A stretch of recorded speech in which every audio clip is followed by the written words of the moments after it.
Character of Shiva from the teachings of Sri Kaleshwar Swami.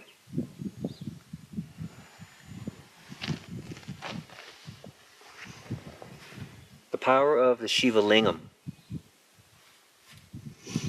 What is the secrecy of the Shiva lingam?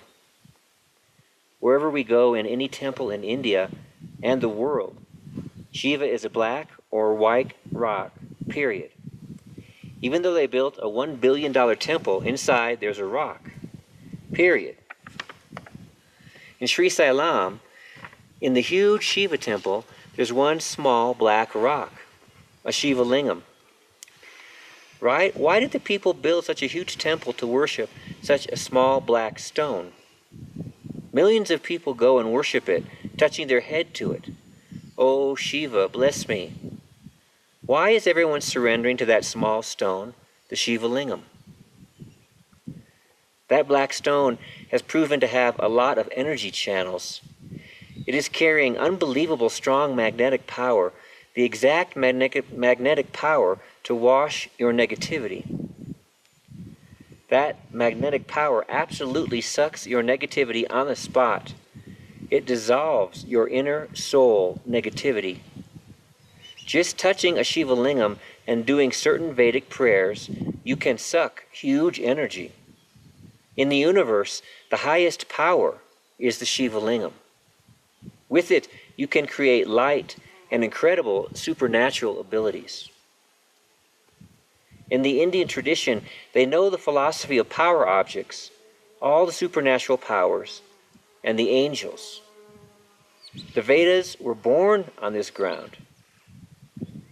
Shankaracharya meditated in Sri Sailam and directly connected to Shiva. He massaged Shiva's feet directly. That power object is proof you can access a lot of channels and connect to any soul who connected to that. People also know if they put more attention on it, it automatically makes the energy grow even more. So they make it grow every day with high, high, high energy using Vedic prayers, abhisheks, pujas, and pranams. Ravanasura was 100 times more powerful than Rama. He was not an ordinary character. He was the powerful guy. A mistake he did, he wanted to be the #1 most powerful on the planet. He wanted to be more than the 3 characters, more than Brahma, Vishnu, and Maheshwara. Shiva is the top character. All the Rakshasas chose Shiva to worship because he can give a very beautiful judgment. Beautiful judgment means whatever you ask, he will give it. So Ravanasura meditated on Shiva. Finally, Shiva appeared. What do you want? He asked, whatever energy you're holding, give it in my hands. That's impossible, Shiva asked. You're sure? You really want that? Ravanasura answered, give your Atma lingam. Hide your energy in that form. He could have asked, take me and you, give me the blessing. But he didn't ask for that. Even though he was in front of Shiva, the supreme character, having a conversation, the illusion was still playing on Ravanasura. Shiva gave him his Atma lingam. Take it. Then he put one condition. Before sunset, you should put it in your puja room in your palace. Then Ravanasura ran back to his palace. The sun was setting. The tradition of Ravanasura was that at the evening time he had to take a bath and do the Shiva puja. When he was running through the forest to his kingdom, Vigneshwara approached him in a different form, as a cow herder. Ravanasura said, "Hey, my dear boy, can you hold this Shiva lingam for a few minutes? Don't let it touch the ground. I'll go take my bath and come back." The boy said, "No problem, I'll hold it." But the boy put a condition. "It's already getting close to sunset. I'll shout 3 times, 'Mr. King, Mr. King, Mr. King.'" Ravanasura was the king of Sri Lanka. "Then you have to come. If you're not able to come, I'll put it on the ground." He said, "No problem, I'll come within a few minutes." Just as he was entering into the water, Vigneshwara shouted, "Ravanasura number 1, Ravanasura number 2, Ravanasura number 3. Then he put the Atmalingam on the ground. He put it on the ground. Ravanasura came with huge angry face, crying. He wanted to lift the Shiva lingam, but it was impossible. When he went to shake it, it kept growing. Still, you can see that Shiva lingam in Rameshwaram. Then he looked at the boy. "Who are you?" Vigneshwara turned into his normal form, Lord Ganesh. Ravanasura said to him, "Hey Ganesh, why did you do this mistake? What did I do wrong? I love your father. I'm taking his energy to put in my puja room." He said, "You're doing it with a negative mind. You're doing it with the negative thought." Ravanasura had a bad intention. Why I'm saying this story: have clarity in whatever you're choosing. If you don't have a beautiful purpose, if you have any kind of selfishness, using only your egoism, like you want to be super successful name and fame guy, you want to lead the group, you want to be in charge of the group, those are completely idiot thoughts. If you want such type of boons, I'm sorry, failure is with you. You will connect with Mother, but you can't get success. You will lose pretty good. That's enough. Use your clarity and ask for success to the globe. Be ready to sacrifice A to Z. If you are ready to sacrifice your life to the pure love and dedication, done. Super success is yours. I will tell another story about Shiva's Atmalingam. Gajasura was a big Rakshasa, meditating in the deepest forest. He meditated unbelievably on Shiva for many years. He was a big king from a Rakshasa family, you know. They wanted to dominate the entire world. They wanted to be number 1. No God, no human beings.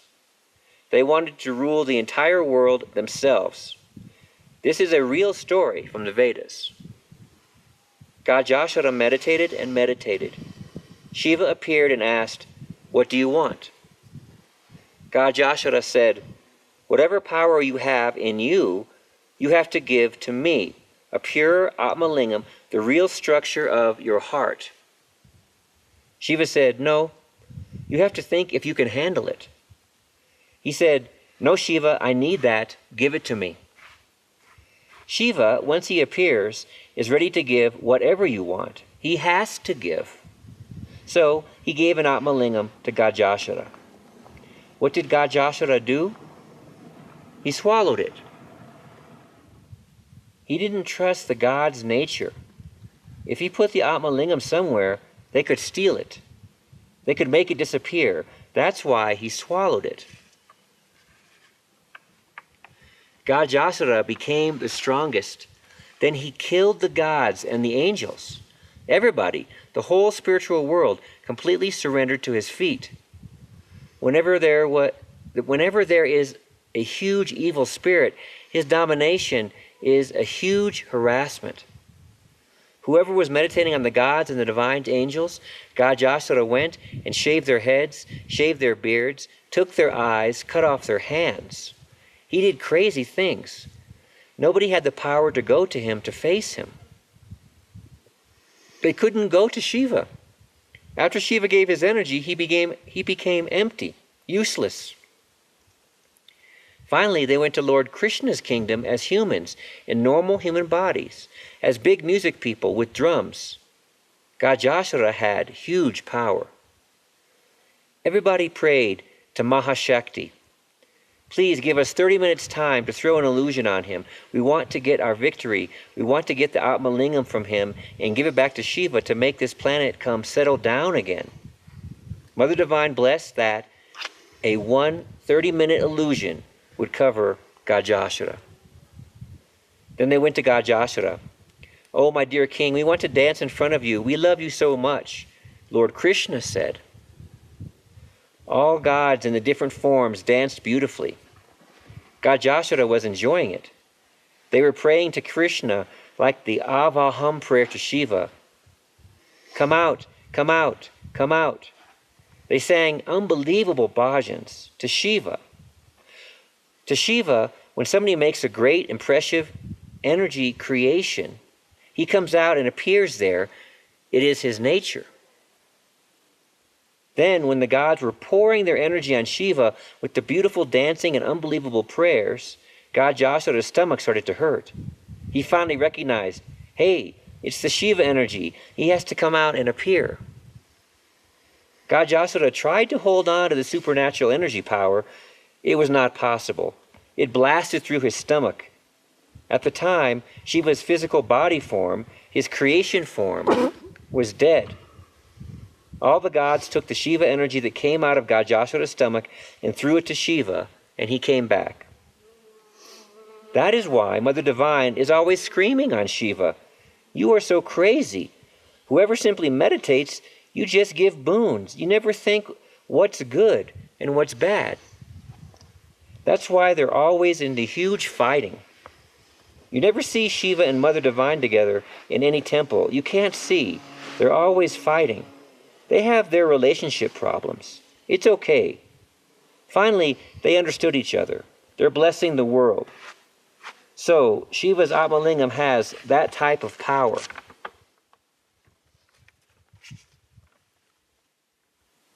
Shiva wears Rudrakshas around his neck. Mahakali wears skulls. Shiva manifested certain trees on earth that give Rudrakshas. Aksha means can give whatever you want. Rudra means ferocious, but at the same time, it's a huge wave of the ocean. Another meaning, amazing thunder from the sky to the earth, just a spark of sky to the earth, air, huge thunder. So, whatever you want in the nature, it starts to flow in you. Rudraksha means even though he's in the form of anger, still he gives whatever you want. Whatever you're receiving is coming very forcefully. So, why he's wearing Rudrakshas?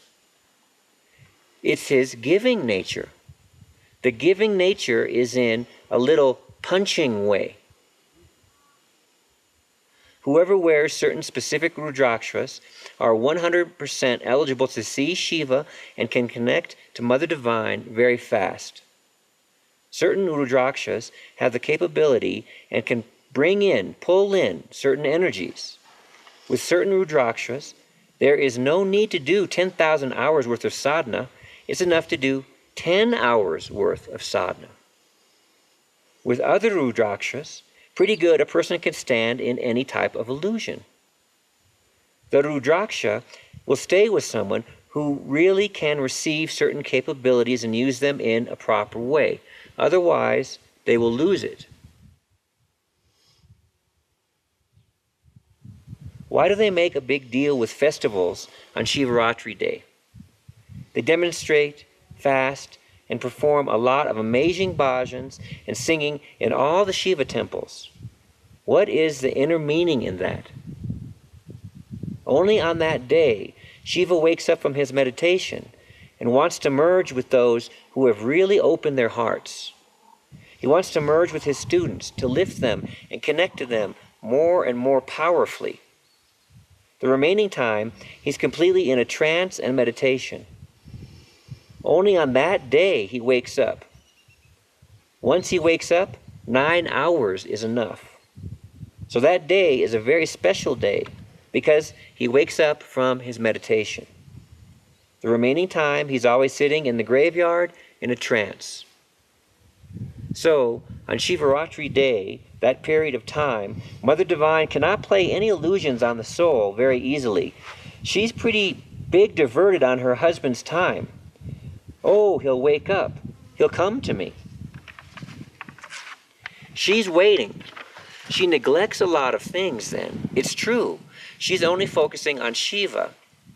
That is the time you can really hit it to receive what you want. So, to handle Mother Divine, the Shiva time is the best. That one day, if we do the channels of Shiva, there is a golden statement. For many lifetimes, whatever negative karmas we've done, they'll get burned, they'll get washed out, they will get completely purified. If you are smart with the Shiva energy during the Shivaratri time, you can cut off that string, that negativity from many, many lifetimes. Shiva gave only one day when he wakes up from his meditation. Once he wakes up, then we tell him our prayers and our wishes. Of course, we came from him. He knows all our problems, but they're not our problems. We think we have problems, but the problems are not really problems. They all came from him. Give them back to him.